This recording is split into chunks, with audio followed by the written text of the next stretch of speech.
The 1980s and 1990s were Hollywood's golden era for independent studios. Names that promised artistic freedom, blockbuster spectacles, and Oscar glory. But behind the red carpets and champagne toasts, something darker was brewing. These weren't struggling startups. They were powerhouses.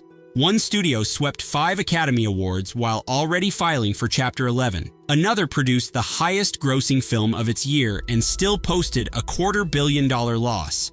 A third spent $10 million developing a superhero movie that never filmed a single frame.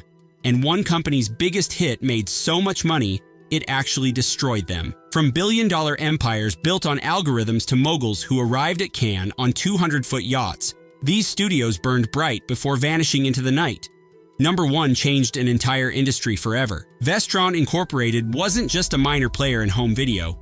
It was once the company that controlled 10% of the entire American VHS market. Founded in 1981 by Austin Owen First Jr., a former HBO executive operating out of Connecticut, Vestron started with just 5 employees and a library of films nobody else wanted. The name came from First's daughter, combining Vesta with Tron.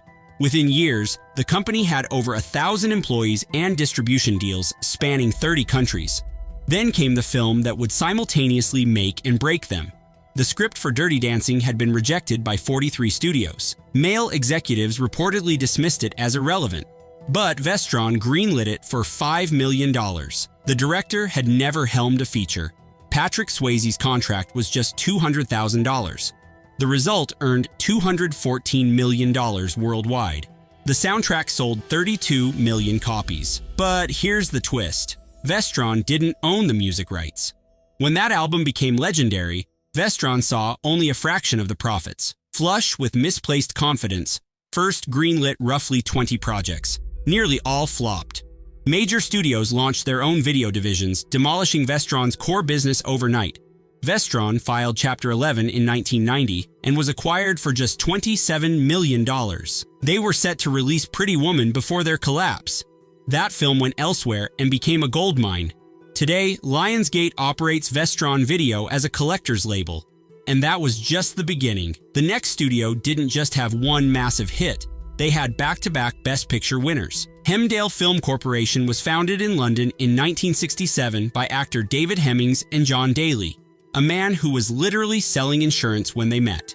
The origin story reads like a screenplay. Hemmings had a spare plane ticket to Hollywood meant for a girlfriend.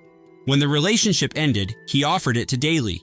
They flew to LA together and started a company. Before producing Oscar-winning films, Hemdale managed rock bands Yes and Black Sabbath. They promoted Muhammad Ali's legendary Rumble in the Jungle. The journey from boxing promoter to Best Picture winner is one of the most improbable trajectories in entertainment history. Hemdale gave James Cameron his first big break with The Terminator.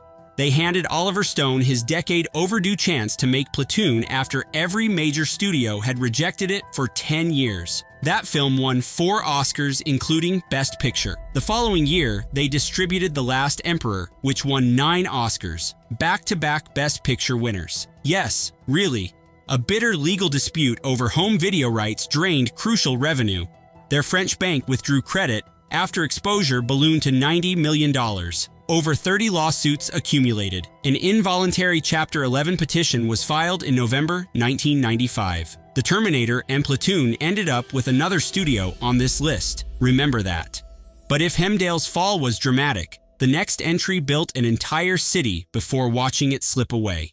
De Laurentiis Entertainment Group was the ambitious creation of Dino De Laurentiis, a legendary Italian producer born near Naples in 1919. His father made pasta. Dino left school at 15 to sell spaghetti door to door. By the time he launched DEG in 1984, he'd already produced Serpico, King Kong, Conan the Barbarian, and Dooney. De Laurentiis was a larger-than-life showman. During Meryl Streep's audition for King Kong, he turned to his son and said in Italian, "Too ugly for King Kong," assuming she couldn't understand. She did. When Arnold Schwarzenegger auditioned for Flash Gordon, De Laurentiis declared he couldn't use someone with an accent. Lured by North Carolina tax incentives, De Laurentiis built a studio complex on 10 acres in Wilmington, earning the city the nickname Hollywood East. A 1986 IPO raised $240 million. The dream was to rival the majors. The collapse was swift. Most projects were budgeted far below industry standard. The big budget films flopped catastrophically. By August 1987, DEG acknowledged $16 million in debt. Artistic triumphs like David Lynch's Blue Velvet couldn't compensate. DEG filed Chapter 11 in August 1988 with over $500 million in assets. The Wilmington studio was sold to Coralco Pictures for $39 million. That studio's story makes this one look like a warm-up. Open Road Films was founded in March 2011 as a joint venture between AMC Theaters and Regal Entertainment Group, the two largest American theatrical exhibitors. This unique arrangement guaranteed Open Road Films access to screens that other indies lacked. The 44-employee company punched well above its weight.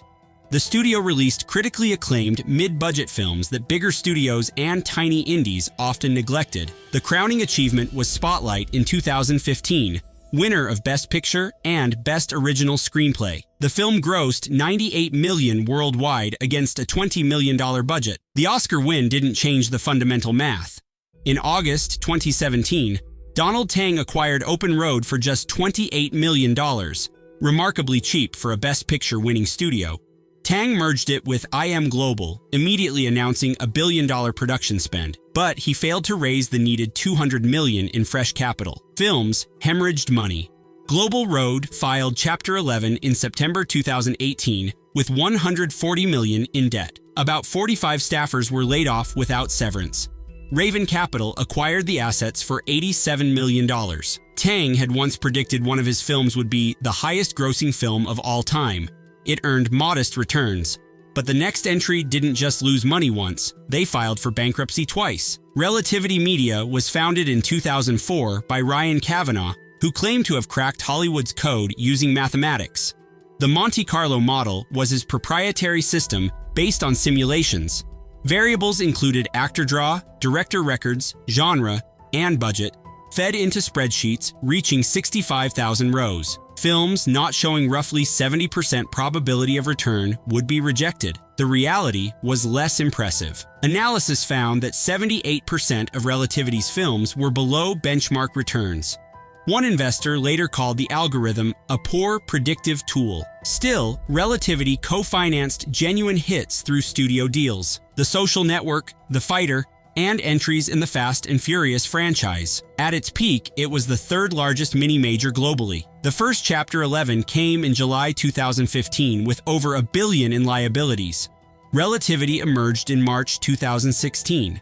Between bankruptcies, Kavanaugh paid himself $2.6 million, while the company failed to pay fees or file tax returns. The second Chapter 11 came in May 2018 with up to $1 billion in estimated liabilities against just $10 to $50 million in assets. The U.S. trustee noted that Relativity's finances were largely a mystery, apparently even to themselves. Today, Relativity operates under new ownership with modest ambitions. The next studio didn't use algorithms. They invented movies that didn't exist and sold them anyway. Cannon Films was purchased in 1979 by Israeli cousins Menahem Golan and Yoram Globus for just $500,000. Together, they became known as the Go-Go Boys for their relentless pace. They fundamentally changed how independent Hollywood operated. Their business model was revolutionary. Golan and Globus would announce films at Cannes, often before scripts existed, pre-sell international rights, then use deposits to finance production. They famously invented movie titles during negotiations, then scrambled to make the films afterward. By 1986, output peaked at 43 films in a single year. Cannon also attempted a live-action Spider-Man film, paying Marvel $225,000 for an option in 1985. They spent over $10 million developing Spider-Man without ever filming a single frame. The rights eventually passed through multiple companies and lawsuits before Sony secured them for the 2002 film. The collapse began with overreach. A 1986 acquisition stretched finances to breaking point. Superman 4 had its budget slashed from $36 million to $17 million during production and flopped catastrophically. The SEC investigated Cannon for fraudulently misstating financial reports, and shareholders won a $33 million settlement. A later incarnation filed Chapter 11 in December 1994. Make no mistake, the next entry made Cannon look restrained. Karolko Pictures was created by two immigrants who met at the 1975 Cannes Film Festival. Mario Casar and Andrew Vajna started with desks facing each other in a small office, their wives serving as secretaries. The name Karolko was purchased from a defunct company. Per Casar, it has no meaning. What Karolko produced has enormous meaning. They purchased First Blood rights for $385,000. That film earned $120 million. Terminator 2 was the highest-grossing film of its year. According to Variety, Karolko's films averaged approximately $113 million per picture, possibly an all-time high for any company that ended in bankruptcy. The spending was legendary. Casar arrived at Cannes on a 203-foot yacht. Schwarzenegger was gifted a $12 million private jet. But despite T2 being number one, Karolko posted a $265 million annual loss in 1991. The final nail was Cutthroat Island. Production was chaotic. The budget ballooned to nearly $100 million. Karolko filed Chapter 11 in November 1995, 6 weeks before the film opened. It earned just $10 million domestically. The Guinness World Records listed it as the biggest box office disaster of all time. But the next entry won Best Picture while filing for bankruptcy 4 times. Orion Pictures was founded in February 1978 by 5 former United Artists executives who departed after clashing with parent company Transamerica. They named it after the constellation Orion because they believed it had 5 main stars. It actually has 7 or 8. Orion became the gold standard for prestige filmmaking. Amadeus won 8 Oscars in 1984. Platoon won 4 in 1986. Dances with Wolves took 7 in 1990. The company led the industry in domestic rentals by 1987. But the balance sheet told a brutal story. By fiscal 1991, Orion posted $63 million in losses with $690 million in total debt. Desperate for cash, Orion sold The Addams Family to Paramount for $14 million. Paramount turned it into a blockbuster, grossing $113 million. Orion filed Chapter 11 in December 1991. Then came the supreme irony. 3 months later, The Silence of the Lambs swept all 5 major Academy Awards while Orion was bankrupt. It was a posthumous triumph. The studio that won Best Picture while filing for bankruptcy now belongs to Amazon. The next entry wasn't a traditional studio, but its collapse and resurrection changed theatrical exhibition forever. Alamo Drafthouse Cinema was founded in 1997 in Austin, Texas, by Tim League, a mechanical engineer who spotted a for lease sign on an abandoned theater during his daily commute. He signed the lease within a week with no business experience. His first venture was, in his own words, an unmitigated financial disaster. The Leagues relocated to Austin with 200 seats loaded in a truck. They opened the first Alamo Drafthouse on May 25, 1997. Initial investment was approximately $150,000 pooled from savings and family. The company built a cult following through its strict no-talking policy and themed screenings. Entertainment Weekly named it the #1 movie theater in the country in 2005. Then COVID arrived. All locations closed in March 2020. 80% of staff were furloughed. Alamo Drafthouse filed Chapter 11 in March 2021 with over $100 million in total debt. The company emerged in June 2021 via sale to new investors. Then in June 2024, Sony Pictures Entertainment acquired Alamo Drafthouse for approximately $200 million. The first time a major studio had owned a theater chain in over 75 years. The old antitrust rules had finally expired, but the final entry didn't just go bankrupt. It triggered a cultural earthquake that changed Hollywood forever. At first glance, the Weinstein Company looks like success incarnate. Founded in 2005 by Harvey and Bob Weinstein after departing Miramax, TWC became one of the largest mini-major studios in North America. They produced or distributed 277 feature films, including Best Picture winners The King's Speech and The Artist. The empire unraveled in October 2017 when major publications reported that dozens of women had accused Harvey Weinstein of serious personal misconduct spanning decades. The cascade was swift. Board members resigned within hours. Harvey was terminated within days. By mid-October, only 3 board members remained. The business collapsed in stages. A $500 million buyout deal fell apart after discovery of an additional $50 million in previously unknown debt. The company's cash position dwindled to less than $500,000. TWC filed Chapter 11 in March 2018 with estimated assets and liabilities each reaching up to $1 billion. The creditor list included surreal names: the estate of David Bowie, American Express for $1.4 million, and a chocolatier owed $133,000. The case was converted to Chapter 7 liquidation that July. The financial aftermath was stark. The total settlement of $35 million was funded entirely by insurers. Of that, $17 million went to a fund for claims divided among over 50 individuals, while $26 million went to attorneys. Victims received less than the lawyers. Lantern Entertainment acquired the assets and rebranded as Spyglass Media. Lionsgate later purchased roughly 200 films for $191 million. The Weinstein Company brand is effectively extinct. The scandal triggered the Me Too movement, creating an industry-wide reckoning that fundamentally changed Hollywood's power dynamics. The studio that won Best Picture twice now exists only as a cautionary tale and a turning point in cultural history. These 10 studios shared something beyond bankruptcy. Some built empires on algorithms, some on artistic vision, others on sheer audacity. Vestron proved one massive hit doesn't guarantee survival. Orion showed that Oscars mean nothing without cash flow. Korolko revealed that blockbusters can return zero profit.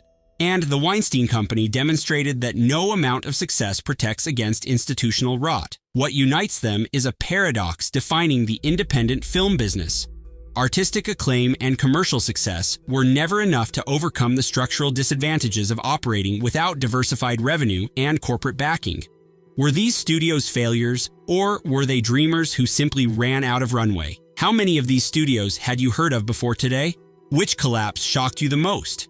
If you made it this far, you clearly appreciate the strange, tragic history hiding behind Hollywood glamour. So, hit that like button. Subscribe to the channel for more stories about the industry's buried secrets and spectacular disasters. Because sometimes the greatest studios are the ones that burned brightest before vanishing into the night. See you in the next one.